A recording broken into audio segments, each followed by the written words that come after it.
नमस्कार दोस्तों, मैं आशा करता हूँ कि आप लोग अच्छे हो। आज हम बात करेंगे रॉ के एक बड़े दिलचस्प ऑपरेशन की, जिसका कोड नेम है ऑपरेशन दिल्ली दरबार। 12 मार्च 1993। एक नॉर्मल सा दिन था मुंबई सिटी के लिए। लोग अपने ऑफिस में थे। दोपहर का समय था। लोगों ने लंच ब्रेक लिया। लंच खा के लोग बाहर आए। सिटी में थोड़ा सा ठंडक सा माहौल था। क्लाइमेट चेंज की तरफ से उस समय इतनी ज़्यादा प्रॉब्लम नहीं थी जितनी मार्च की गर्मी आज की डेट में होती है मुंबई में। लेकिन दोस्तों, 12 मार्च 1993 दोपहर को 1:30 पूरी सिटी में बॉम्ब ब्लास्ट चालू हुए।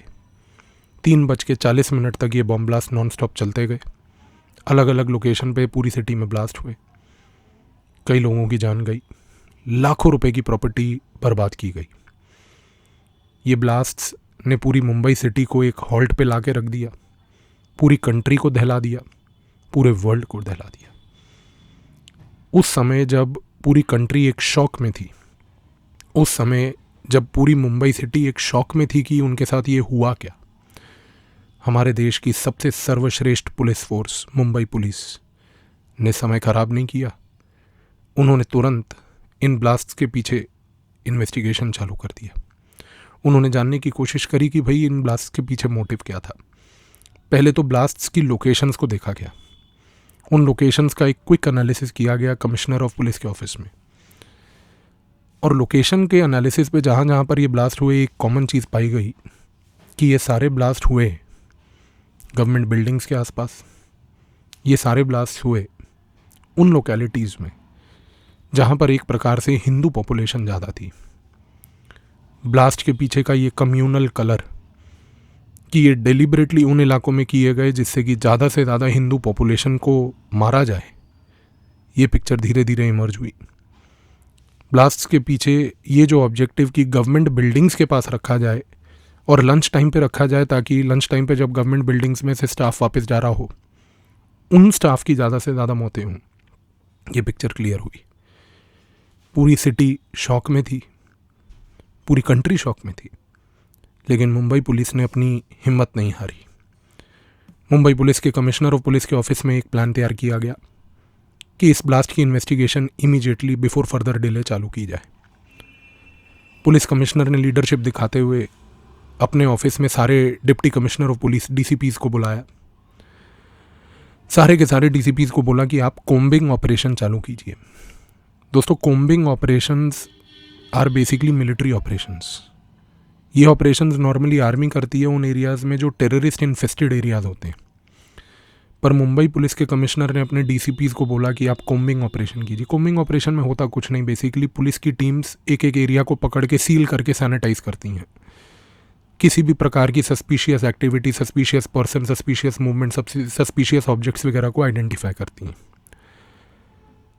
मुंबई पुलिस के डीसीपीज़ तुरंत फील्ड पे उतरे और एक कोम्बिंग ऑपरेशन के तहत पूरा गेम चालू हुआ।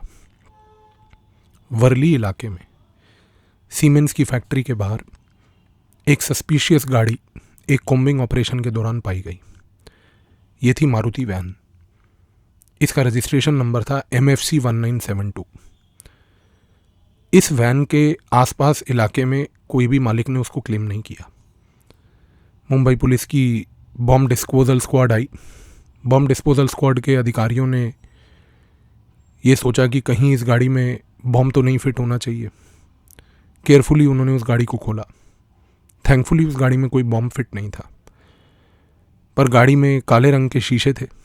फिल्म चढ़े होने के कारण अंदर क्या था वो नहीं मालूम था। लेकिन जब इस मारुति वैन को खोला गया तो अंदर भारी मात्रा में ग्रेनेड्स, AK-47 और AK-56 पाई गई। पुलिस ये चीज़ देख के चौंक गई। पुलिस ने तुरंत MFC 1972 के रजिस्ट्रेशन को ट्रेस किया। अपने रजिस्ट्रेशन रिकॉर्ड्स में देखा कि ये गाड़ी किसके नाम रजिस्टर्ड है। इन्फॉर्मेशन आई कि ये गाड़ी रूबीना मेमन के नाम रजिस्टर्ड है। और रूबीना मेमन का एड्रेस जो निकला पुलिस रिकॉर्ड में वो था अल हुसैनी बिल्डिंग, माहिम। पुलिस की एक टीम ने तुरंत माहिम की ओर रवाना की गई। अल हुसैनी बिल्डिंग के वहाँ पर पहुँचे। पता लगाया कि भाई रूबीना मेमन कहाँ रहती हैं। तो बताया गया कि वो ऊपर का एक फ्लोर है उनका, मेमन फैमिली का, वो वहाँ है, उनका घर है। दोस्तों पुलिस की टीम ऊपर पहुंची, पर पुलिस की टीम जब ऊपर पहुंची तो वो सरप्राइज हो गई ये देख के कि घर के बाहर तो ताला लगा था। पुलिस ने घर का ताला तोड़ा, घर के अंदर गए। जैसे ही घर के अंदर घुसे तो कई कमरों में RDX बरामद हुआ। बड़ी सरप्राइजिंग बात थी, जिससे कि एक चीज़ तो क्लियर हो गई कि रुबीना मेमन या मेमन फैमिली का इस ब्लास्ट से, जो उसी दिन 12 मार्च को हुए थे, कोई ना कोई संबंध ज़रूर है। दोस्तों घर के अंदर बाकी जांच की गई। जांच के दौरान गत्ते के खाली डिब्बे मिले।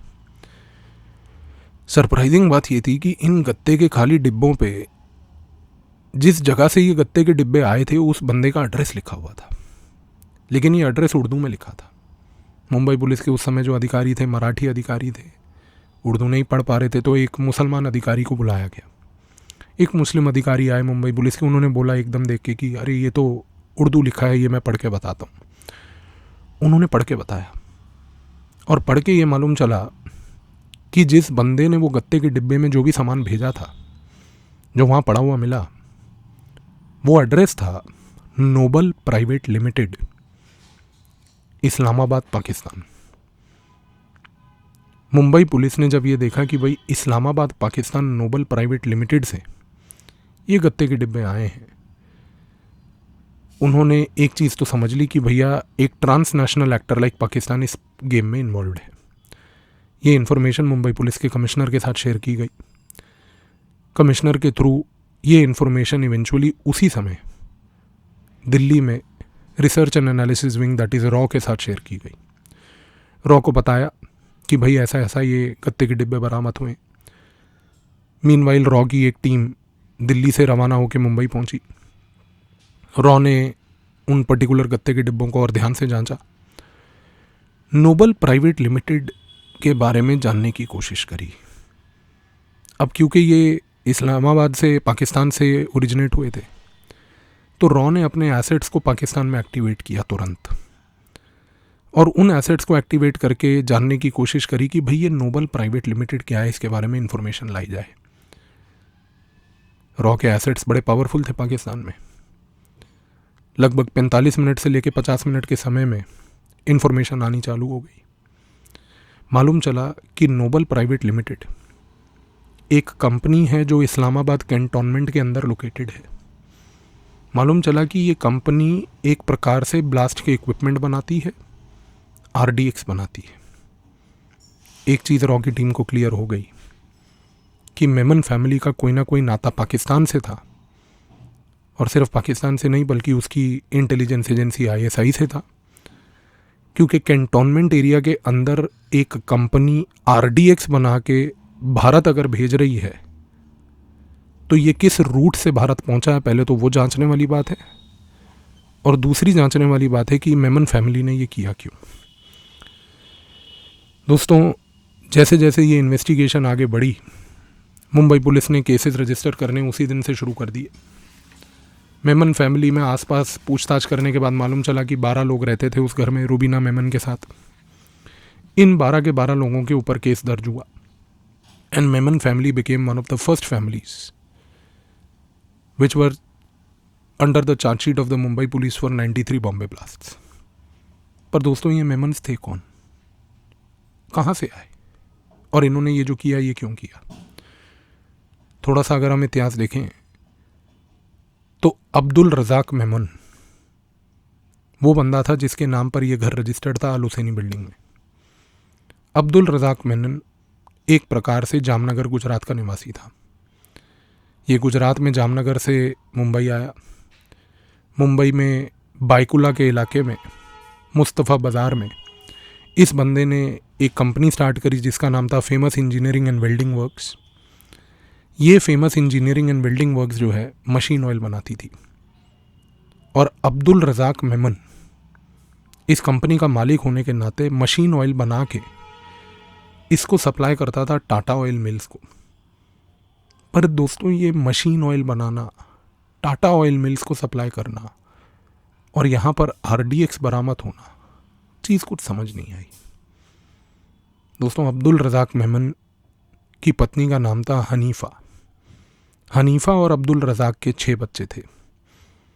हमारे लिए 6 के 6 बच्चों का नाम इम्पोर्टेंट नहीं है, पर उनमें से 2 ज़रूर इम्पोर्टेंट हैं, क्योंकि अब्दुल रज़ाक मेमन और हनीफ़ा मेमन का एक बच्चा था याकूब मेमन और दूसरा बच्चा था इब्राहिम मेमन। दोस्तों, याकूब मेमन जो था वो एक प्रकार से चार्टेड अकाउंटेंट था। ये ट्रेंड चार्टेड अकाउंटेंट एक प्रकार से वेल सेटल्ड ज़िंदगी जी रहा था। इसकी खुद की अपनी कंपनी थी मुंबई में, जिसमें ये चार्टेड अकाउंटेंसी के सर्विसेज प्रोवाइड करता था। और इसकी शादी हुई थी एक लेडी के साथ जिसका नाम था रहीन। और दूसरा, जब हम बात करें इब्राहिम मेमन की, दोस्तों इब्राहिम मेमन अब्दुल रज़ाक और हनीफ़ा का जो एक और बच्चा था, इसने अपनी मुंबई के एक लोकल कॉलेज से एजुकेशन प्राप्त करी। डिग्री के कोर्स के फर्स्ट ईयर के दौरान इसने अपनी डिग्री छोड़ दी, क्योंकि इसको बैंक में एक क्लर्क की नौकरी 1978 में मिल चुकी थी। चंद महीने इसने बैंक की नौकरी करी, पर उसके बाद इसने बैंक की नौकरी को भी ठुकराया और ये टूट पड़ा गोल्ड के स्मगलिंग में। और गोल्ड के स्मगलिंग में ये धीरे धीरे अपना नाम बनाने लगा। इब्राहिम मेमन ने जब एक प्रकार से गोल्ड की स्मगलिंग करी और इलीगल पैसा कमाना शुरू करा, तो उसका भाई याकूब मेमन, जो कि चार्टेड अकाउंटेंट था बाय प्रोफेशन, जिसने अपनी कंपनी बना रखी थी, उसने अपनी कंपनी बंद करी और अपने भाई के साथ, इब्राहिम मेमन के साथ एक प्रकार से इलिसिट कामों में उसके काले धन को मैनेज करने के लिए वो लग गया। दोस्तों, एक बड़ी दिलचस्प सी बात है कि इब्राहिम मेमन ने जब गोल्ड स्मगलिंग चालू करी, तो इसके पीछे एक पॉइंट मैं आपको बताना चाहता हूँ। ये बात आप जानते हैं कि हमारे देश में 91 तक बहुत स्मगलिंग होती थी, पर आप शायद ये नहीं जानते होंगे कि इस स्मगलिंग के पीछे पाकिस्तान था। पाकिस्तान हमारे देश में स्मगलिंग करवाता था। उसके 2 कारण थे। वो स्मगलिंग इसलिए करवाता था ताकि एक प्रकार से इलीगल गुड्स की डिमांड बढ़ती रहे, और ये इलीगल गुड्स एक हाई वैल्यू गुड्स थे। और दूसरा, इन गुड्स की स्मगलिंग के थ्रू पाकिस्तान ने अपनी प्रेजेंस इंडिया में डिफरेंट रीजन्स में बड़ी डीपली बना रखी थी। जब इब्राहिम मेमन ने स्मगलिंग का काम चालू किया, तो उसने सबसे पहले स्मगलिंग स्टार्ट करी दुबई से, जो कि सबसे फेमस रूट था। और दुबई में 2 पाकिस्तान के बड़े फेमस स्मगलर्स रहते थे, तौफीक जलियांवाला और साथ में सैयद आरिफ। तौफीक जलियांवाला और सैयद आरिफ दुबई के किंग पिन थे, स्मगलर्स। और ये दोनों कोई आम आदमी लोग नहीं थे दोस्तों। ये दोनों के दोनों आईएसआई के एसेट्स थे।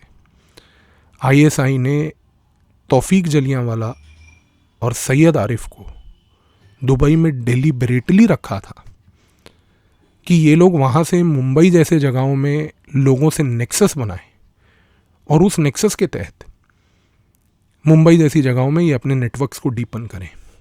इब्राहिम मेमन ने भी जब स्मगलिंग चालू करी, he came in touch with Taufiq Jalianwala, Syed Arif.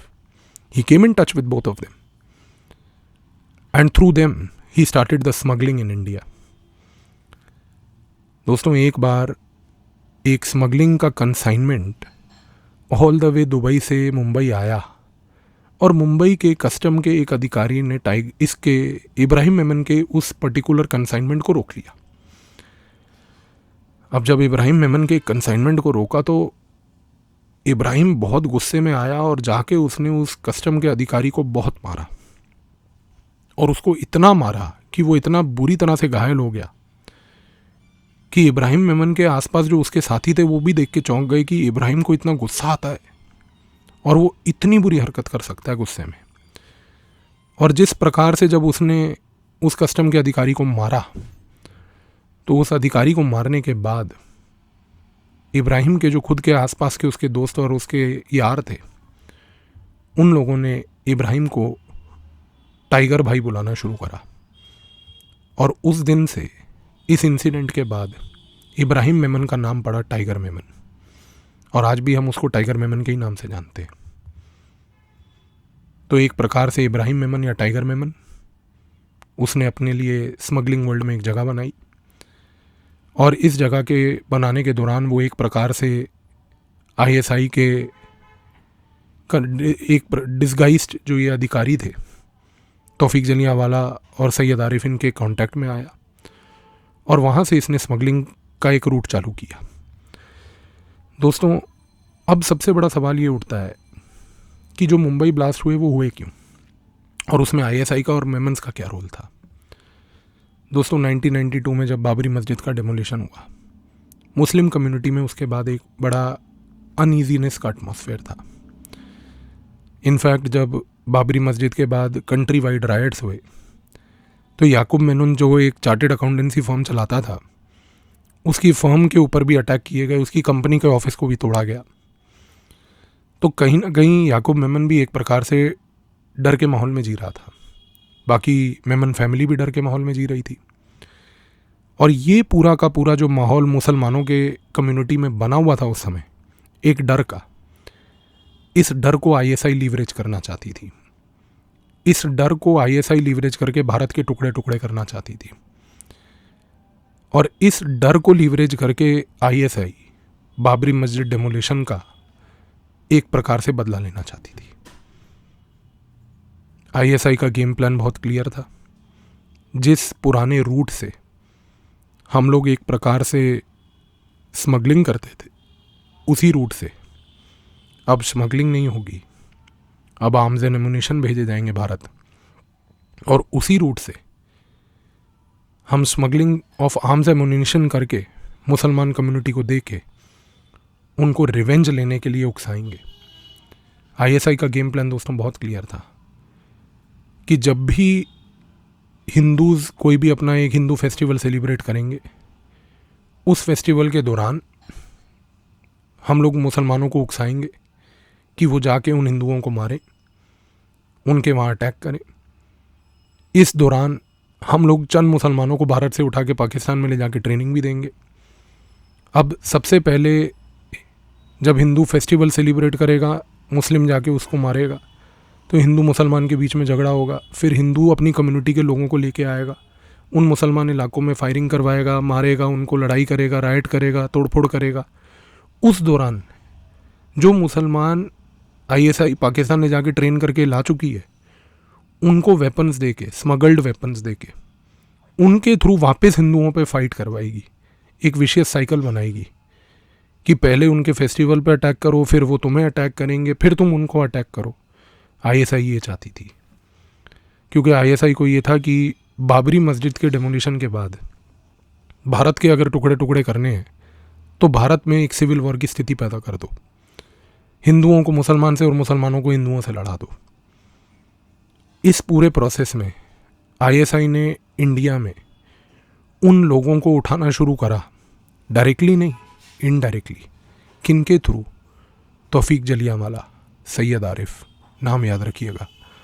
इन दो लोगों ने जितना भारत पे नुकसान किया है, किसी और ने नहीं किया होगा।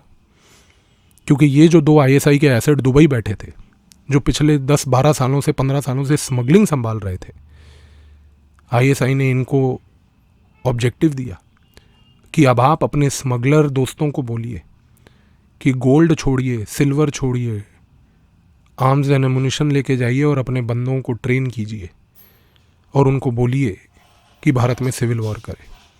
इस कॉन्टेक्स्ट में मेमन फैमिली, इस कॉन्टेक्स्ट में दोस्तों याकूब मेमन, जिसका खुद का ऑफिस भी तोड़ा गया था, उसको रेडिकलाइज करना, इब्राहिम मेमन जो कि एक गुस्सैल आदमी था, उसको रेडिकलाइज करना, तौफीक जलियांवाला और सैयद आरिफ के लिए एक मुश्किल काम नहीं था। ये लोग सारों ने दुबई में मीटिंग करी, और दुबई में बाबरी मस्जिद डेमोलिशन के बाद कई मीटिंग्स के दौरान एक चीज़ ये फाइनल हुई कि भारत को ब्लीड किया जाएगा। और इन मीटिंग्स में और भी बहुत सारे स्मगलर्स पूरे वेस्ट कोस्ट के, जो एक प्रकार से दुबई से जुड़े हुए थे, इनडायरेक्टली आईएसआई से जुड़े हुए थे, वो सारों ने इन मीटिंग्स में भाग लिया। लेकिन दिक्कत ये थी दोस्तों कि 9 मार्च 1993 को मुंबई पुलिस ने ब्लास्ट से 3 दिन पहले ही एक स्मगलर गुल मोहम्मद को पकड़ लिया था। गुल मोहम्मद वही आदमी था जो एक छोटा स्मॉल टाइम स्मगलर तो था ही, पर इसने भी बहुत सारी मीटिंगें दुबई में लगाई थी। इसने भी बहुत सारी मीटिंग्स तौफीक जलियांवाला और सैयद आरिफ के साथ लगाई थी, और इसको भी गेम प्लान मालूम था कि हमें ब्लास्ट करने हैं, हमें वायलेंस करना है, और इसको भी ये गेम प्लान मालूम था कि भाई हमें भारत को ब्लीड करना है। 9 मार्च 1993 को जब गुल मोहम्मद का अरेस्ट होता है, आईएसआई के मन में, बाकी स्मगलर्स, इन सब के मन में एक डर बैठ जाता है कि कहीं ऐसा तो नहीं कि गुल मोहम्मद कुछ बता देगा मुंबई पुलिस को, कहीं ऐसा तो नहीं कि भाई गुल मोहम्मद जो है एक प्रकार से मुंबई पुलिस के सामने सारे बीन स्पिल कर देगा कि हम लोग एक क्या प्लानिंग कर रहे हैं। तो जैसे ही गुल मोहम्मद अरेस्ट होता है 10 मार्च 1993 को, आईएसआई पूरी की पूरी मेमन फैमिली को बोलती है कि आप लोग तुरंत दुबई आइए। अब्दुल रज़ाक मेमन, हनीफा मेमन, उसके 6 बच्चे, इन बच्चों के जितनी भी बीवियां बच्चों थे फर्दर, पूरी की पूरी मेमन फैमिली उठ के 10 मार्च 1993 को दुबई चली जाती है। 12 मार्च 1993 को मेमन के उस पुराने नेटवर्क के थ्रू, मेमन के कनेक्शंस के थ्रू असला पहुंचाया जाता है, और असला पहुंचा के 12 मार्च 1993 को पूरे मुंबई सिटी में बॉम्ब ब्लास्ट कराए जाते हैं। दोस्तों, जब ये मुंबई के ब्लास्ट होते हैं उस दिन तो पूरी मेमन फैमिली जो है एक प्रकार से दुबई में होती है, लेकिन जैसा कि मैंने आपको स्टार्टिंग में बताया था कि मुंबई पुलिस ने इन्वेस्टिगेशन तो स्टार्ट कर दी थी, और 12 मार्च 1993 शाम तक अल हुसैनी बिल्डिंग में मेमन फैमिली के ऊपर चार्जशीट लग गई थी। न्यूज़ में बात फैलने लग गई थी कि भाई मेमन्स आर इन्वॉल्व्ड, और जैसे ही न्यूज़ में ये बात आई, आईएसआई के अधिकारी इंडिया की न्यूज़ को मॉनिटर कर रहे थे।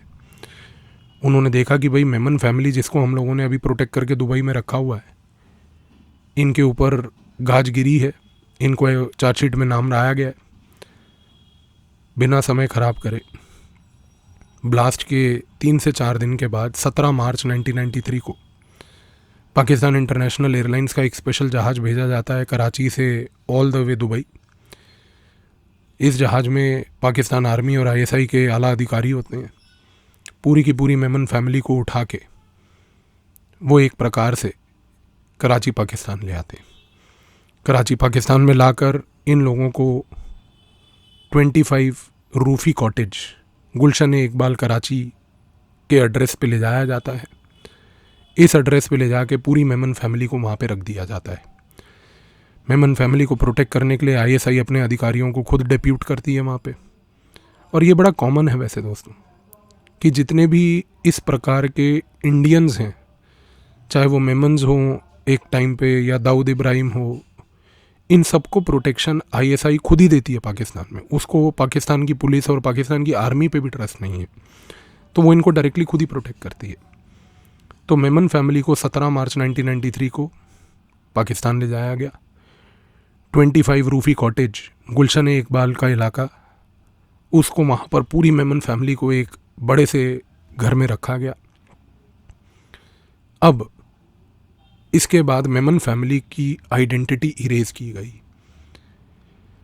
पूरी मेमन फैमिली को नए बर्थ सर्टिफिकेट्स, नई आइडेंटिटी, नए पासपोर्ट्स, नए नाम, नए एक प्रकार से school leaving certificates, college certificates, property papers, driving licence, सब कुछ दिया गया। सब लोगों के नाम नए रखे गए। पर दोस्तों, एक चीज़ तय थी कि जिस दिन मुंबई पुलिस ने 12 मार्च को मेमन्स का नाम चार्जशीट में डाला था, रॉ ने मेमन्स का नाम लेके अपनी गेम अलग खेलनी शुरू कर दी थी। मुंबई पुलिस अपनी इन्वेस्टिगेशन कर रही थी, रॉ उसमें कोई इंटरफेरेंस नहीं कर रहा था। पर रॉ ने ये चीज़ ज़रूर ऑब्जर्व कर ली थी कि मेमन्स जो हैं देवर इन्वॉल्व्ड। और रॉ ने इमिग्रेशन अथॉरिटीज़ जो इंडिया में हैं एयरपोर्ट पे, वो इंटेलिजेंस ब्यूरो के कंट्रोल में होती हैं। आप जब कभी एयरपोर्ट पे जाते हैं, इंटरनेशनल फ्लाई करते हैं, तो जो इमिग्रेशन का अधिकारी होता है वो इंटेलिजेंस ब्यूरो का अधिकारी होता है। उनके साथ बदतमीजी मत कीजिए करिए। वो ढीले होते हैं, काम में स्लो होते हैं, पर वो अपना काम जानते हैं जो करते हैं। आप फ़ॉरेन में वेकेशन मनाने जा रहे हैं, आपको उत्सुकता होती है कि मुझे तो बैंकॉक में मालिश करवानी है, वो आपकी मालिश आपकी पहले अच्छे से कर देगा। यहाँ पे बदतमीजी उनसे मत कीजिएगा। रॉ ने इमिग्रेशन अथॉरिटीज़ को पूछा मुंबई के कि भाई मेमन्स के नाम पर कोई 12 लोग निकले हैं। इमिग्रेशन अथॉरिटीज़ ने रॉ को डेटा शेयर कर दिया कि हाँ जी, ये लोग सारे के सारे 10 मार्च को निकले थे। रॉ ने ये देखा कि ये लोग तो दुबई गए हैं। रॉ ने अपने एसेट्स दुबई में एक्टिवेट कर दिए कि मेमन्स पे नज़र रखी जाए, पर वहाँ पर तो मेमन्स मिले नहीं। इनफैक्ट बाद में मालूम चला कि भाई मेमन्स जो हैं उनको वहाँ पर लैंड तो करवाया गया दुबई में, पर मेमन्स को तुरंत ही, जैसा मैंने आपको अभी बताया कि 17 मार्च को पाकिस्तान उठा के उनको वहाँ ले गया कराची में, गुलशन इकबाल में ठहरा निकले। तो रॉ ने एक चीज़ तो ऑब्जर्व करके नेटवर्क पूरा इस्टेब्लिश कर लिया कि Memons went from Mumbai to Dubai and from Dubai they were flown by the ISI all the way to Karachi. रॉ ने अपने पाकिस्तान में एसेट्स को एक्टिवेट कर दिया। मेमन्स के ऊपर नज़र रखी जा रही थी, पर ऑब्वियस ही बात है दोस्तों, मेमन्स की फ़ोटोग्राफ्स नहीं थी हमारे पास, कुछ नहीं था, पर इतना ज़रूर पता था कि वो कराची में है। तो रॉ अपना काम बड़े तसल्ली से कर ही रही थी। और जैसे कि ISI ने इनको नई आइडेंटिटीज़ दी, अब ISI के ऊपर दबाव पड़ने लग गया, क्योंकि जब इंडिया ने ये चीज़ का खुलासा किया एक प्रकार से कि भाई मेमन्स जो हैं इनको दुबई ले जाया गया, दुबई से इनको पाकिस्तान ले जाया गया, तो पाकिस्तान के ऊपर इंटरनेशनल कम्युनिटी का प्रेशर आने लगा कि भाई मेमन्स तो आपकी टेरिटरी में है। पर पाकिस्तान स्मार्ट है, अपना गेम खेल चुका था। जब ये गुलशन इकबाल की कॉलोनी में रूफ़ी कॉटेज में ये लोग रह रहे थे, उस समय उसने नई आइडेंटिटी और नए डॉक्यूमेंट्स तैयार कर लिए थे। तो जब पाकिस्तान ने ये देखा कि भाई अप्रैल के महीने पे उसके ऊपर दबाव पड़ने लगा, तो अप्रैल 1993 में पाकिस्तान ने बड़ी शातिर हरकत करी। तुरंत ही पूरी की पूरी मेमन फैमिली को उठा के वो वहाँ पर कराची से बैंकॉक ले गया। अब वो जब उनको बैंकॉक ले गया तो वहाँ ले जाकर उन्होंने सोचा कि इनको थोड़ी देर कूल ऑफ करवाते हैं, कि कल को अगर इंटरनेशनल कम्युनिटी हम पे प्रेशर भी डालेगी और कहेगी भाई मेमन्स आपके यहाँ पर थे, तो हम मना कर देंगे कि हमारे यहाँ तो कोई भी नहीं था। पर दोस्तों, मेमन्स के ऊपर बड़ा एक ख़राब सा प्रभाव पड़ रहा था। पहली बात, उनके दिल में ये बात बहुत चुभ रही थी कि जो उन्होंने हरकत करी इंडिया में, अब उनको उसका पछतावा हो रहा था। उस समय तो वो लोग जश्न मना रहे थे जिस दिन मुंबई में ब्लास्ट हुए थे, पर जब उन्होंने देखा कि भाई उनका नाम पूरे मीडिया में फैला हुआ है, पूरे देश में फैला हुआ है, अंदर ही अंदर कहीं ना कहीं दर्द तो होती है दोस्तों, हालत तो पतली होती है। दूसरी चीज़ जो मेमन फैमिली को चुभ रही थी वो थी नई identity. They were not accustom to it. Memons were not assets of any intelligence agency. उन लोग को बड़ा इरिटेशन हो रहा था कि भाई हमें नई आइडेंटिटी पे रहना है, ये सब करना है। तो जब ये लोग बैंकॉक में थे तो भी इनको बड़ी परेशानी हुई। फिर चुपचाप इनको बैंकॉक से उठा के वापस कराची लाया गया। जब इनको दोबारा कराची लाया गया तो इनको अब डिफेंस हाउसिंग अथॉरिटी के अंदर रखा गया। वहाँ पर भी ISI का प्रोटेक्शन था। पर जब इनको वापस लाया गया, उस समय तक थोड़ा सा मैटर ग्लोबली भी कूल ऑफ कर चुका था, क्योंकि इंडिया ने ओपन इकोनॉमी की ओर ट्रांजिशन किया था। तो इंडिया में एक प्रकार से मुंबई ब्लास्ट हुए थे, पर बिजनेस अपॉर्चुनिटीज़ के कारण थोड़ी सी न्यूज़ भी धीमी होने लग गई। लोगों को भी इतना वो नहीं था जितना उनको अब बिज़नेस अपॉर्चुनिटी दिख रहा था। तो ISI ने भी सोचा कि यार जब मामला वैसे ही ठंडा पड़ गया है, तो उन्होंने भी ग्रेजुअली क्या किया कि जो मेमन्स कराची में थे, जब इनको बैंकॉक से वापस ले आए थे, उनकी सिक्योरिटी को थोड़ा सा ढीला शुरू कर दिया। थोड़े से ISI के अधिकारी हटाने शुरू कर दिए और इवेंचुअली 1-2 महीने के बाद तो वो ISI के सारे अधिकारी हट गए। मेमन्स चुपचाप शांति से वहाँ पर रहते थे कराची में। लेकिन क्योंकि उनको अंदर ही उनका दर्द मार रहा था, तो फैमिली के अंदर बहुत बड़ी डिस्कशन चालू हुई। और डिस्कशन ये थी कि हमें वापस हिंदुस्तान जाना चाहिए। डिस्कशन ये हुई कि हमें अपने कंट्री के लॉ ऑफ द लैंड को फेस करना चाहिए। हमने जो भी गलती करी, हमें उस सज़ा के भुगतान है, हकदार हैं, हमें सज़ा मिलने दो। लेकिन जब ये फैमिली के अंदर डिस्कशन चालू हुआ तो एक बंदा था जो इस पूरे इंडिया जाने के वापस गेम के खिलाफ था। और ये बात आपको सोच के डिफ़िकल्टी नहीं होगी कि ये बंदा इब्राहिम मेमन या टाइगर मेमन था। बाकी पूरी फैमिली रेडी थी। लेकिन इब्राहिम ने बोला कि भैया मैं नहीं जाऊँगा, आप में से जिसको जाना जाए, मैं तो पाकिस्तान में रहूँगा। अब क्योंकि इब्राहिम ने ये बात बोल दी कि भाई मुझे नहीं जाना, किसी और को जाना है वो जाए, तो इब्राहिम के बाकी जो 5 भाई थे, उनकी जो बीवियाँ थीं, अब्दुल रज़ाक मेमन इनके पापा, हनीफ़ा मेमन उनकी मम्मी, अब गेम ये था कि भाई इब्राहिम को रहना है वो रहे, हम लोग चलते हैं। तो सबसे पहले याकूब मेमन उसने कोशिश करी एक प्रकार की ट्रायल गेम खेलने की। उसने ये सोचा कि भाई अपनी फैमिली को बोला कि देखो एक काम करते हैं कि मुझे नहीं पता कि ये लोग अब हमारे साथ क्या करेंगे, पर मैं एक बार दुबई का चक्कर लगा के आता हूँ, मैं देख के आता हूँ कि दुबई तक अगर आने जाने में ISI का कोई हमारे पीछे छाया है या नहीं है, कहीं हमें रोका जा रहा है या नहीं रोका जा रहा। After all they are Indians.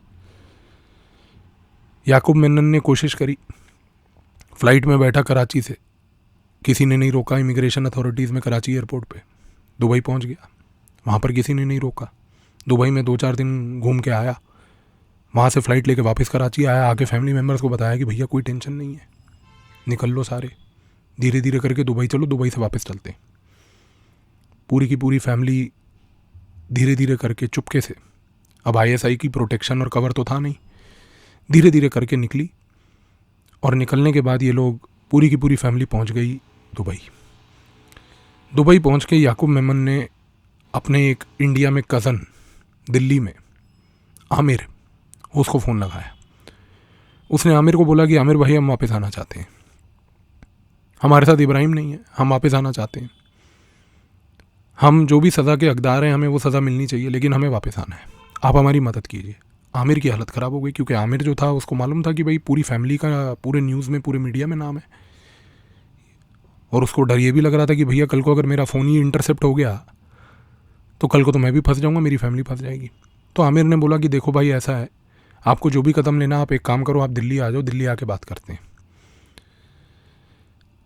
In this mean time दोस्तों, रॉ ने जो मुंबई पुलिस की इन्वेस्टिगेशंस थी, अल हुसैनी बिल्डिंग माहिम में थी, और याकूब मेनन और इब्राहिम मेमन के जो बाकी नेबर्स थे उनके थ्रू कुछ फ़ोटोग्राफ्स हासिल करी, और तब तक रॉ के पास फ़ोटोग्राफिक एविडेंस एक प्रकार से बन चुका था याकूब मेमन, इब्राहिम मेमन, अब्दुल रज़ाक मेमन, हनीफ़ा मेमन, इन सब के ऊपर। रॉ को ये तो पता था कि भाई हमारे पास फ़ोटोग्राफ है, कल को आदमी एक नई आइडेंटिटी भी लेके आ जाए उससे कोई फ़र्क नहीं पड़ता, पर फोटोग्राफी से तो पकड़ा जाएगा। वहाँ पर याकूब मेनन ने अपने कज़न आमिर को बोला कि भाई मैं इंडिया आना चाहता हूँ। उसने कहा आप दिल्ली आ जाओ, और जब उसने कहा आप दिल्ली आ जाओ तो याकूब मेनन ने फ़्लाइट पकड़ी और सीधा का सीधा 5 अगस्त को 1993 को वो एक प्रकार से दिल्ली लैंड किया। जैसे ही दिल्ली लैंड किया, एयरपोर्ट पे उसकी फ़ोटोग्राफिक एविडेंस अलर्ट का ऑप्शन आया और रॉ की टीम ने तुरंत याकूब मेमन को पकड़ लिया। अब रॉ के हाथ में इतना बड़ा एसेट लग चुका था, मीडिया में कोई खबर नहीं फैलाई गई उस समय।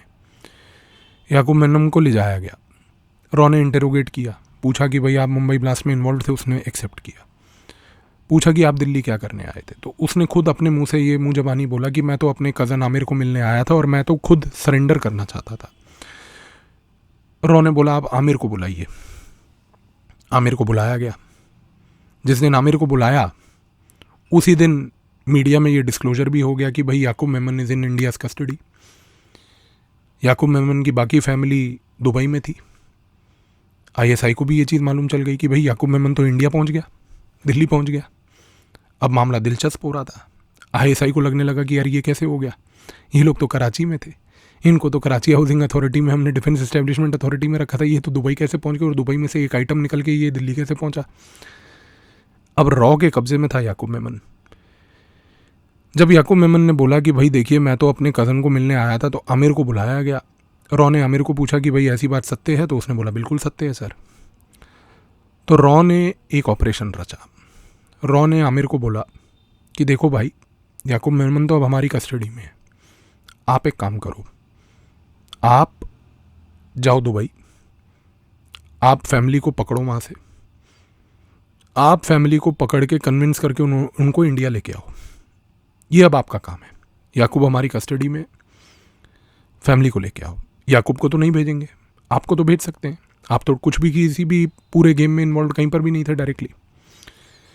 आप हमारे संपर्क में रहो, हमारी पूरी सहायता मिलेगी आपको दुबई से इंडिया आने में। लेकिन आपकी रिस्पॉन्सिबिलिटी है कि आपको ये काम करना है हमारे लिए। आमिर के पास कोई ऑप्शन नहीं था। Aamir accepted the game and he went to Dubai. लेकिन दिक्कत ये थी कि याकूब ने तो एक एड्रेस दिया था एक होटल का कि फैमिली यहाँ पर रुकी है। तो आमिर को लगा कि मैं जाऊँगा दुबई, उस होटल में जाके, अल असल होटल था, वहाँ पर जाके फैमिली को ढूंढूंगा, उनको कन्विंस करूँगा, दिल्ली इंडिया ले आऊँगा। पर हैरानी की बात थी कि एक आमिर उठ के ऑल द वे दुबई गया। अब जब वो दुबई पहुँचा, वो उस होटल में गया, वहाँ जाके देखा कि भाई फैमिली तो है नहीं। जब उसने देखा कि साहब फैमिली नहीं है, उसने रॉ के अधिकारी को फ़ोन करके बताया कि साहब फैमिली तो यहाँ है नहीं। तो रॉ के अधिकारी ने बोला कि आप थोड़ी ढूंढिए जगहों को। आमिर बेचारा भटकने लगा, हॉस्पिटलों के चक्कर काटे, एक प्रकार से उसने मदरसों के चक्कर काटे। हर एक वो ऐसे ऐसे पॉइंट्स पे गया जहाँ पर उसको उम्मीद थी कि शायद मेमन फैमिली का कोई आदमी मुझे मिल जाए। कोई नहीं मिल पाया। आमिर ने रादर, जो रॉ के संपर्क में डायरेक्टली एक सिक्योर्ड कम्युनिकेशन लाइन पे था, उसने रॉ को डे टू डे लेवल पे इनपुट्स दिए कि भाई आज मैं यहाँ गया कुछ नहीं हुआ, आज मैं वहाँ गया कुछ नहीं हुआ।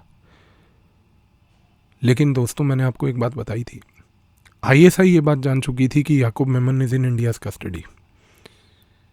आईएसआई इस चीज़ के ऊपर भी नज़र रख चुकी थी कि याकूब मेमन का जो एक कज़न है आमिर, वो दुबई में घूम रहा है।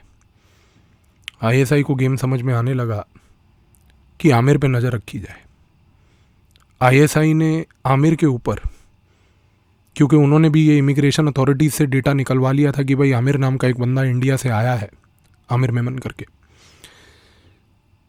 उन्होंने भी जब ये डेटा निकलवाया तो उन्होंने आमिर के ऊपर ट्रेलिंग शुरू करी। जहाँ जहाँ आमिर जाता था उसके पीछे परछाई बन के ये लोग घूमते थे। आमिर को भी सस्पिशन हुआ। उसने भी रॉ के एक अधिकारी को रात को एक बार बात बताई कि साहब मेरे ऊपर ट्रेलिंग हो रही है, जहाँ भी जाता हूँ 2-3 किस्म के लोग हैं और ये कॉमन सेम लोग हैं जो मेरा पीछा करते रहते हैं। रॉ को समझ आ गया कि ये आईएसआई वाले हैं। So the game is between the raw and the ISI in Dubai now. तो रॉ को जब ये समझ आया तो रॉ को लगा कि कोई टेंशन वाली बात तो है नहीं, फॉरेन टेरिटरी में तो आईएसआई कुछ कर नहीं पाएगी। तो रॉ ने बोला कि आप घबराइए मत आमिर, हमारा एक एसेट है वहाँ पे, एक ड्राइवर है, सिक्योर्ड सेफ बंदा है, शफ़ी नाम है, कार है उसके पास, आपको हम अलॉट कर रहे हैं। आपको कहीं पे भी जाना हो आप पब्लिक ट्रांसपोर्ट का प्रयोग मत कीजिए, आप शफ़ी का नंबर लीजिए, शफ़ी आपके साथ रहेगा। भारत का एक बहुत बड़ा एसेट था शफ़ी। पूरा 22-23 साल से दुबई में रह रहा था। दुबई की सिटी की मैप उसके भेजे में ऐसी छपी हुई थी कि गली गली चप्पा चप्पा जानता था। सेफ आदमी था, टेस्टेड एसेट था इंडिया का। अलॉट किया गया आमिर को। आमिर बेचारा भटकता रहा, कोई सक्सेस प्राप्त नहीं हुई, मेमन फैमिली का कोई आदमी नहीं मिला। एक दिन हार के आमिर ने सोचा कि जब सारी जगहें देख ही ली हैं तो एक बड़ा फेमस सा रेस्टोरेंट है दिल्ली दरबार दुबई में, वहाँ पे भी जाके देख लेता हूँ, क्योंकि मेहमन्स को कबाब बड़े पसंद थे। और दोस्तों, इत्तेफाक की बात है कि आमिर जिस दिन शाम को दिल्ली दरबार रेस्टोरेंट में गया और वहाँ बैठा था, वेट कर रहा था, उसी समय उसने अपने 2 कज़न्स को देखा जो दिल्ली दरबार रेस्टोरेंट में पार्सल लेने आए थे। उसने अपने कज़न्स को पहचाना और कज़न्स ने भी उसको पहचाना। उसने पूछा कि भाई कहाँ चले गए थे, ये इतने दिनों से ढूंढ रहा हूँ। तो कज़न्स ने बताया कि भाईजान क्या बताएं आपको, रहीन याकूब मेमन की जो वाइफ थी वो पाकिस्तान से प्रेग्नेंट थी और जब वो दुबई आई तो उनका एक बच्चा डिलीवर हुआ और बच्चा डिलीवर होने के अगले दिन ये खबर आ गई कि याकूब मेमन पकड़ा गया। बच्चे का नाम था जुबैदा। अब ये बात तो याकूब मेमन को भी नहीं पता थी, क्योंकि वो तो अरेस्ट हो गया था कि भाई उसको बच्चा हुआ है।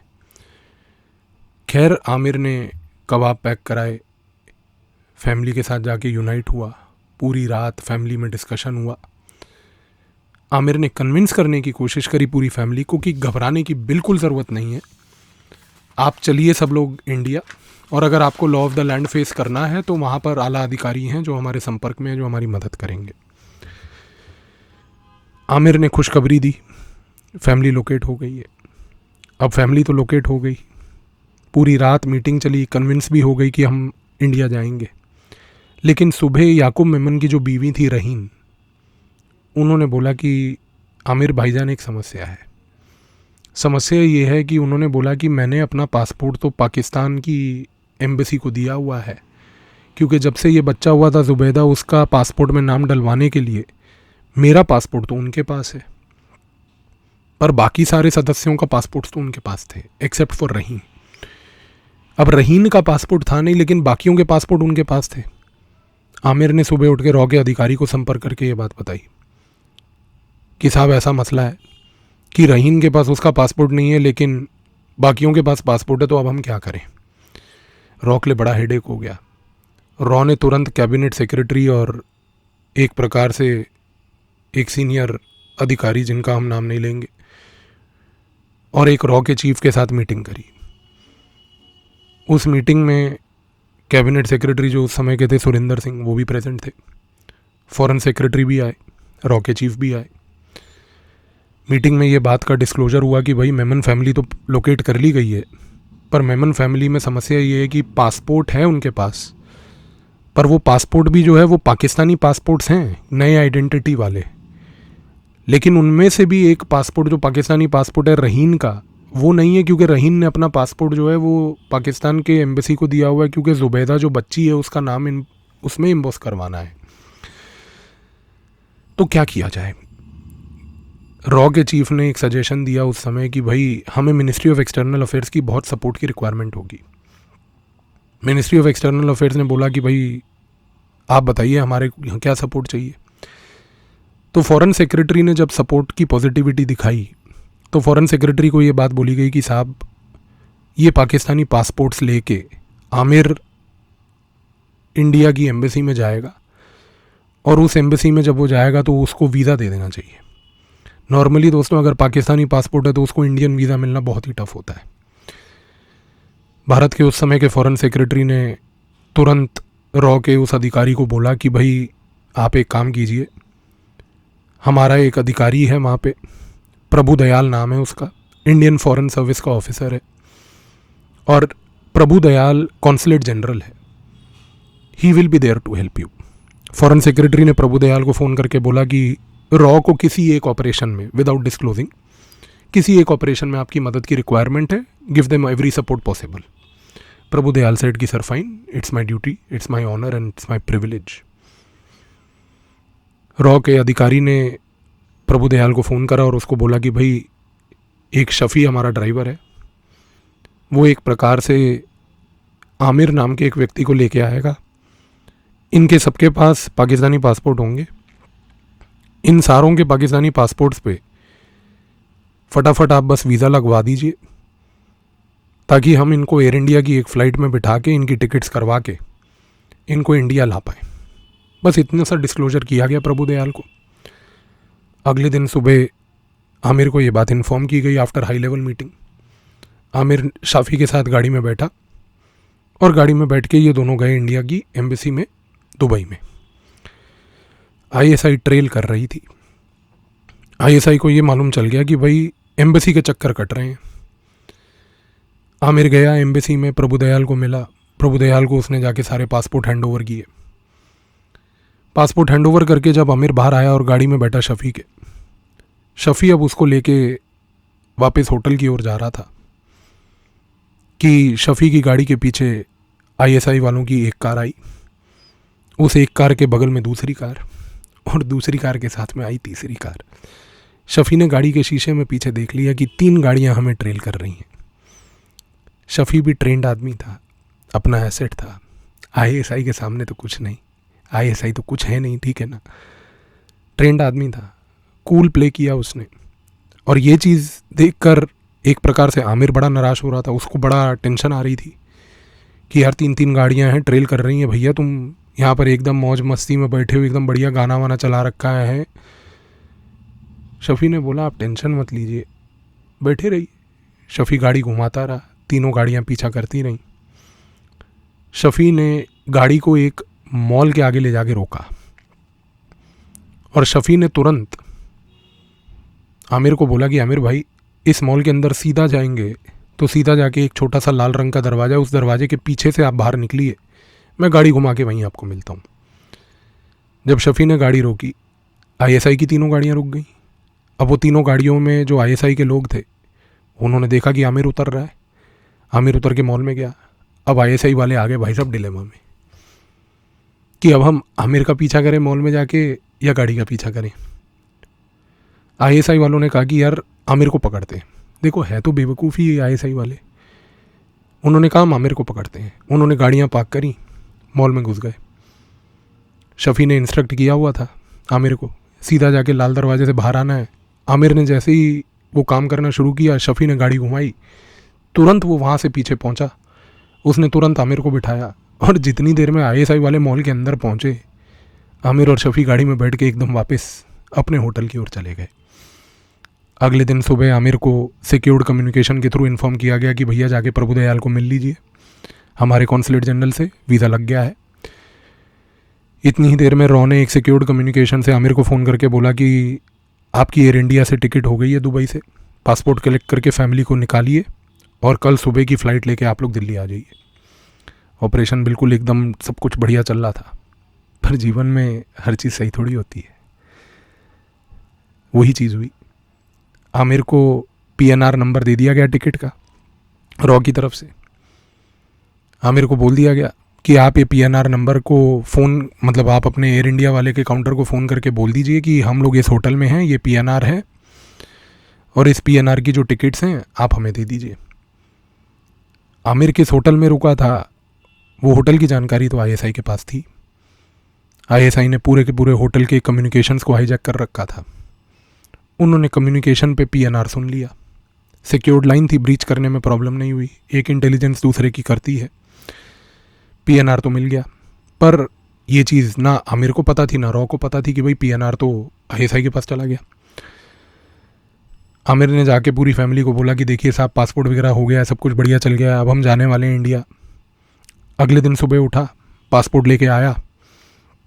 जैसे ही वो पासपोर्ट लेके आया जिस पे वीज़ा लग चुका था, उसने अपने होटल के रिसेप्शन पे जमा कराया पासपोर्ट। दोस्तों उस समय एक ऐसी प्रैक्टिस होती थी कि जब आपका वीज़ा अगर लग जाए तो आपको पासपोर्ट अपना रिसेप्शन पे ही रखवाना होता था। और वो रिसेप्शन पे इसलिए रखवाना होता था क्योंकि उस समय दुबई के कई होटलों में ऐसी प्रैक्टिस थी और यूरोप के आज भी कई होटलों में ऐसी प्रैक्टिस है, इंडियंस को लेके खास करके, कि जब आप चेकआउट करेंगे तो आपका पासपोर्ट आपको दे दिया जाएगा। तो उसने वीज़ा लगवाने के लिए पासपोर्ट रिसेप्शन से लिए थे होटल के। क्लैरेजेस होटल में रुके थे ये लोग, पूरी फैमिली मेम्बर्स की, अलॉन्ग विद आमिर। क्लैरेजेस होटल में वापस आके प्रभुदयाल से जब वो पासपोर्ट लेके आया, वीज़ा लगवा के, उसने पासपोर्ट जमा करा दिए रिसेप्शन पे और बोला कि भाई हमारी शाम की फ़्लाइट है, हम लोग निकलेंगे। रिसेप्शनिस्ट ने पासपोर्ट रख लिया और कुछ नहीं बोला। उसने कहा कि ठीक है सर, शाम को जब आप चेकआउट करेंगे पासपोर्ट दे देंगे। आईएसआई वाले ने ऑब्जर्व कर लिया पूरा गेम। दोस्तों चेक इन करने से लगभग 5 से 6 घंटे पहले, एयरपोर्ट के ओर रवाना होने से 5 से 6 घंटे पहले ही की बात है कि आमिर ने एयर इंडिया के काउंटर पे फ़ोन करके पूछा कि भाई हमारे इस पीएनआर की टिकट्स रेडी हैं। तो सरप्राइजिंग बात ये हुई कि आमिर को ये बात बोली गई कि सर आपके इस पीएनआर की सारी टिकट्स कैंसिल हो गई हैं और आप ही के ये फलाने फैमिली मेम्बर ने फ़ोन करके टिकट कैंसिल कराई। आमिर के पसीने छूट गए कि यार ये कैसे हो गया। लेकिन ये चीज़ कोई डिफ़िकल्ट नहीं थी क्योंकि ये आईएसआई ने की थी, पीएनआर इंटरसेप्ट कर लिया था उन्होंने। आमिर बड़ा परेशान हुआ, तुरंत उसने रॉ के अधिकारी को दोबारा फ़ोन किया कि सर टिकट कैंसिल हो गई। रॉ वाले भी परेशान हो गए, यार ये क्या हुआ। रॉ ने अपने एसेट्स को एक्टिवेट किया दुबई में, तो मालूम चला कि भाई पीएनआर, क्योंकि उनको मालूम चल चुका था, तो रॉ के कई एसेट्स ने ये बताया कि भाई साहब दुबई एयरपोर्ट पे आईएसआई के अधिकारी दुबई इमिग्रेशन के अधिकारियों से मीटिंग्स कर रहे हैं और प्लान बन रहा है कि मेमन्स जैसे ही दुबई एयरपोर्ट पे पहुंचेंगे इनको वहीं पे नैब करके पाकिस्तान ले जाया जाएगा। रॉ ने ये इंटेलिजेंस रॉ के एसेट्स ने शेयर करी। रॉ के एक अधिकारी के मन में एक ख्याल आया कि आईएसआई ये गेम खेल रही है दुबई एयरपोर्ट पे। हम लोग एक काम करते हैं, इनकी फ़्लाइट तो शाम 6 बजे की है, एक 8:30 बजे फ़्लाइट दुबई से ही थोड़ा सा दूर शारजा एयरपोर्ट से एयर इंडिया की इंडिया आती है, दिल्ली आती है। रॉ के उस अधिकारी ने तुरंत पूरी मेमन फैमिली की टिकट करवा के रॉ के एक एसेट के थ्रू पीएनआर कंफर्म करवा के पूरी मेमन फैमिली की टिकट्स बुक करके Sharjah to Delhi flight book करके उसको पहुंचाई होटल में। आमिर को भरोसा आया कि चलिए दुबई एयरपोर्ट नहीं तो खैर शारजा एयरपोर्ट से जाना है, कोई फ़र्क नहीं पड़ता। फ़्लाइट के 4 घंटे पहले पूरी फैमिली नीचे उतरी। रिसेप्शनिस्ट को बोला कि पासपोर्ट्स दे दीजिए। रिसेप्शनिस्ट ने बोला कि सर पासपोर्ट देने का ऑर्डर नहीं है, क्योंकि दुबई गवर्नमेंट ने बोला है कि आप लोगों के पासपोर्ट अभी नहीं दिए जा सकते। आमिर बड़ा परेशान हुआ। आमिर ने कहा कि भैया माथा चढ़ गई है। आमिर ने तुरंत रॉ के अधिकारी को फ़ोन किया और बोला कि सर अब पासपोर्ट नहीं दे रहे, क्योंकि वो कह रहे हैं दुबई गवर्नमेंट ने बोला है कि पासपोर्ट आपको नहीं मिल सकता। रॉ के अधिकारी ने फॉरेन सेक्रेटरी को फ़ोन किया, बोला कि साहब ऐसी ऐसी दिक्कत है। फॉरेन सेक्रेटरी ने प्रभु दयाल को फ़ोन किया, कॉन्सुलेट जनरल। प्रभु दयाल को बोला कि सर आप एक काम कीजिए, जाइए अपनी ऑफिशियल मर्सिडीज़ में जिस पे भारत का तिरंगा आगे लगा हुआ है, और आप अपनी एम्बेसी की सिक्योरिटी को लेके जाइए और बोलिए होटल के रिसेप्शन पे जाके रिसेप्शनिस्ट को कि तुरंत पासपोर्ट्स दिए जाएं, क्योंकि ये पासपोर्ट्स पे इंडियन वीज़ा लगा है और इनको इंडिया जाने से आप रोक नहीं सकते। Indian diplomacy entered into action. Prabhu Dayal अपनी कार और अपना एक पूरा कॉन्वॉय लेके क्लैरिजिस होटल दुबई के रिसेप्शन के वहाँ पहुँचे। जब प्रभु दयाल अपनी कार से उतरे, दोस्तों एक कॉन्सुलेट जनरल अगर कार से उतरेगा और उसके साथ साथ में 15 से 20 गनमैन उतरेंगे, किसी के भी पसीने छूटेंगे। इंडिया है, हमारे एम्बेसडर हैं, हमारे कॉन्सुलेट जनरल हैं। प्रभु दयाल चल के रिसेप्शन तक गए। रिसेप्शनिस्ट के पसीने वैसे ही छूट रहे थे। दयाल साहब ने जाके बोला कि भाई हमें इन्फॉर्मेशन मिली है, मैं कॉन्सुलेट जनरल हूँ, कि हमारे इंडियन पासपोर्ट्स जो यहाँ पर आपके पास जमा हैं, जिन पे इंडियन वीज़ा लगा है, आप उनको पासपोर्ट नहीं दे रहे। रिसेप्शनिस्ट की हालत पतली हो गई। उसने अपने मैनेजर को फ़ोन किया कि ऐसे ऐसे एक बहुत बड़े इंडिया के अधिकारी आए हुए हैं। उसने कहा कि मैं गवर्नमेंट से बात कर लूँगा, आप इनको पासपोर्ट पहले दे दो, हमारे को कोई डिप्लोमेटिक इशू नहीं चाहिए यहाँ पे, कोई भी होटल नहीं चाहेगा। पासपोर्ट जैसे ही मिले, प्रभु दयाल अपने साथ एक मिनी बस भी लाए थे। पूरी फैमिली मेमन्स की आमिर के साथ मिनी बस में बिठाई, उनको शारजा की ओर ले जाया गया। प्रभु दयाल खुद इंश्योर करने गए कि शारजा में इनको फ़्लाइट के अंदर तक बिठाया जाए। वहाँ पे आईएसआई और Dubai immigration authorities Dubai airport पे इंतज़ार कर रही थी कि एयर इंडिया की 6 बजे की फ़्लाइट में मेमन्स आएंगे, इनको हम यहीं पकड़ लेंगे। और उनके पैरों के तले ज़मीन हम लोगों ने खींच ली। वो 6 बजे का इंतज़ार कर रहे थे। उतनी देर में हमने उनका चेक इन शारजा से करा के 8 बजे की फ़्लाइट से उनको इंडिया भेज दिया। 6 बजे की फ़्लाइट भी उड़ गई, मेमन्स पहुँचे नहीं, तो आईएसआई वालों को लगा कि शायद आए नहीं होंगे, लेकिन मेमन्स वर ऑलरेडी एयरबोर्न। 8 बजे की फ़्लाइट में बैठे मेमन्स, पूरी फैमिली इंडिया पहुँची। जैसे ही इंडिया पहुँची, यहाँ पर इंडिया में एयरपोर्ट पे जैसे ही वो फ़्लाइट लैंड करी, उस फ्लाइट के एरो ब्रिज पे रॉ के सारे अधिकारी तुरंत पहुँचे। पूरी मेमन फैमिली बाहर निकली। बाहर निकल के रॉ ने स्पेशल पास बनवा के उनको पूरा पकड़ के लेके गए। नेक्स्ट डे पूरा डिस्क्लोजर हो गया मीडिया में कि the entire Memon family including Yakub Memon is in India. पर दोस्तों, एक चीज़ आप भूल रहे हैं, मेमन फैमिली इंडिया आ गई, आमिर इंडिया आ गए, याकूब मेनन तो पकड़ा गया था, इब्राहिम मेमन तो आया ही नहीं, लेकिन रहीन जिसका पासपोर्ट पाकिस्तान की एम्बेसी के पास था, रहीन का क्या हुआ? क्योंकि रहीन तो फ्लाइट ही नहीं ले पाई क्योंकि उनके पास तो पासपोर्ट ही नहीं था। तो रहीन वहीं पर रुकी थी। इंडियन हाई कमीशन जो हमारा इंडिया की एम्बेसी थी, सॉरी, उसी के क्वार्टर्स में रहीन को रुकवाया गया था जब पूरी मेमन फैमिली उड़ गई थी। और जब पूरी मेमन फैमिली यहाँ पर पहुँच गई, उसके बाद पाकिस्तान को ये तो समझ आ गया कि भाई Memons are totally in India. लेकिन दिक्कत ये थी कि मेमन्स में से रहीन मेमन का पासपोर्ट पाकिस्तान की एम्बेसी के पास था। आईएसआई वाले इस चीज़ में खुशी मनाने लग गए कि अब रहीन क्या करेगी, हम तो रहीन को पकड़ लेंगे, रहीन के साथ साथ जुबैदा और रहीन जो उसकी बच्ची है उसको जाने ही नहीं देंगे। रॉ के साथ तुम पंगे ले रहे हो, शर्म नहीं आती तुम्हें? रॉ ने एक सिंपल सा गेम खेला। रॉ ने प्रभु दयाल को फ़ोन किया, दयाल साहब आप बड़े काम के आदमी हो, रहीन की मदद करनी है। तो दयाल साहब ने पूछा कि बताइए क्या कर सकते हैं। तो उन्होंने कहा करना कुछ नहीं, आप रहीन से एक प्रेस कॉन्फ्रेंस करा दो, आप प्रेस कॉन्फ्रेंस में बैठ जाओ, प्रेस कॉन्फ्रेंस करा दो और ये बोल दो कि रहीन बोल दे उस प्रेस कॉन्फ्रेंस में कि मेरी पूरी फैमिली इंडिया में है, मैं खुद भी एक इंडियन हूँ, मेरी फैमिली वहाँ पर अभी चार्जशीटेड है, मैं भी चार्जेस फेस करने के लिए इंडिया जाना चाहती हूँ, और इस केस में मेरा पासपोर्ट पाकिस्तान ने जब्त करके रखा हुआ है, तो मुझे इंडिया की तरफ से इमरजेंसी पासपोर्ट दिया जाए। इंडिया की एम्बेसी में एक प्रेस कॉन्फ्रेंस कराई गई, प्रभु दयाल साहब वहाँ बैठे थे। प्रेस कॉन्फ्रेंस में रहीन को जो हमने रट्टा लगवाया था, रहीन ने वही बोला। इंडिया ने उस प्रेस कॉन्फ्रेंस का पॉजिटिव एडवांटेज लेते हुए रहीन को इमरजेंसी पासपोर्ट इशू किया। इमरजेंसी पासपोर्ट इशू करने के बाद इंडिया का वीज़ा लगा के रहीन को दुबई एयरपोर्ट भेजा गया। आईएसआई अब जानती थी लेकिन अब कुछ कर नहीं सकते थे क्योंकि इंडिया ने इमरजेंसी पासपोर्ट दिया था और डिप्लोमेटिक प्रोटेक्शन के अंडर वो आ रही थी। लेकिन दिक्कत हुई दोस्तों, रहीन पहुंची दुबई के एयरपोर्ट तो दुबई इमिग्रेशन अथॉरिटीज़ ने रहीन को बोर्ड करने से मना कर दिया। उन्होंने कहा कि नहीं जी, रहीन आप तो जा ही नहीं सकते। अब दिक्कत ये थी कि रहीन जा क्यों नहीं सकती दोस्तों? रहीन जा इसलिए नहीं सकती थी क्योंकि पूरी मेमन फैमिली के ऊपर जब चार्जशीट लगी थी मुंबई पुलिस के तहत, उसके बाद से मेमन फैमिली के ऊपर रेड कॉर्नर नोटिस इशू कर दिया गया था इंटरपोल के द्वारा फ्रांस में।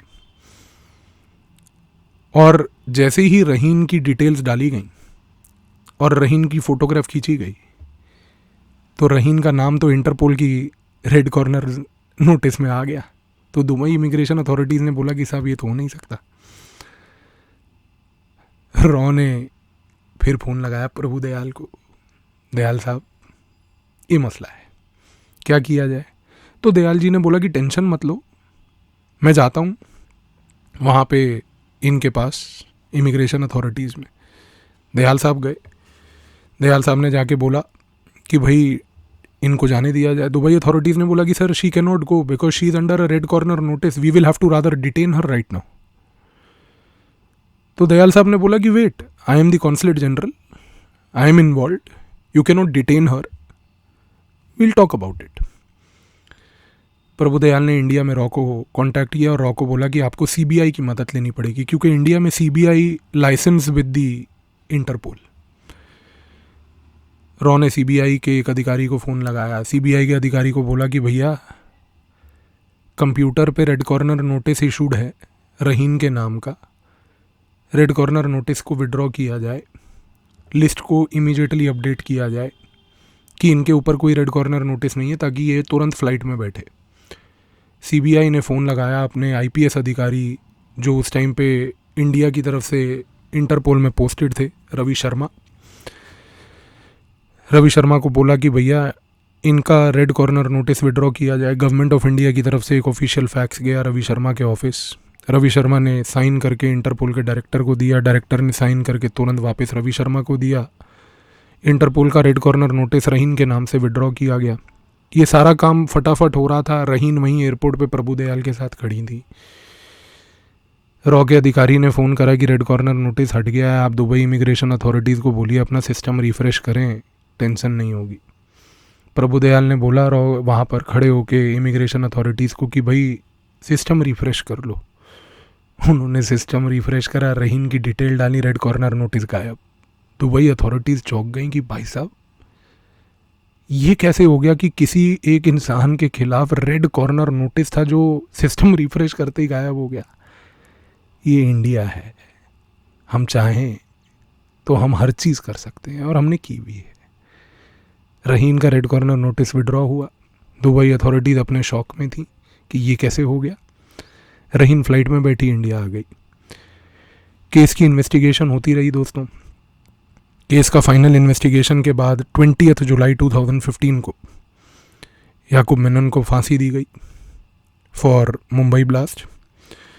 साथ में रहीन जो उसकी वाइफ थी याकूब की, हनीफा जो उसकी मदर थी, और सुलेमान मेमन जो कि एक प्रकार से याकूब मेमन के छोटे भाई थे, इन तीनों को अक्विट कर दिया गया कोर्ट की तरफ से। साथ में एक प्रकार से ये जो यूसुफ मेमन थे इनको लाइफ सेंटेंस दिया गया। लेकिन उसके बाद जो है कहीं ना कहीं हमने एक चीज़ और ऑब्जर्व करी दोस्तों कि टाइगर मेमन जो है उनको अभी तक हम लोग नहीं पकड़ पाए, वो पाकिस्तान में ही हैं और टाइगर मेमन अभी तक इंडिया में नहीं है। तो ये ऑपरेशन दिल्ली दरबार के तहत याकूब मेमन को फांसी दिलवाना, ये काम हम लोगों ने बहुत सक्सेसफुली किया। तो आई होप इस ऑपरेशन के तहत आपको ये चीज़ समझ आई कि इंटेलिजेंस एजेंसीज़ अगर काम करती हैं तो कितना इंट्रिकेटली काम करती हैं। मिलेंगे अगले महीने एक नए ऑपरेशन के साथ, नई इन्फॉर्मेशन के साथ। Thank you.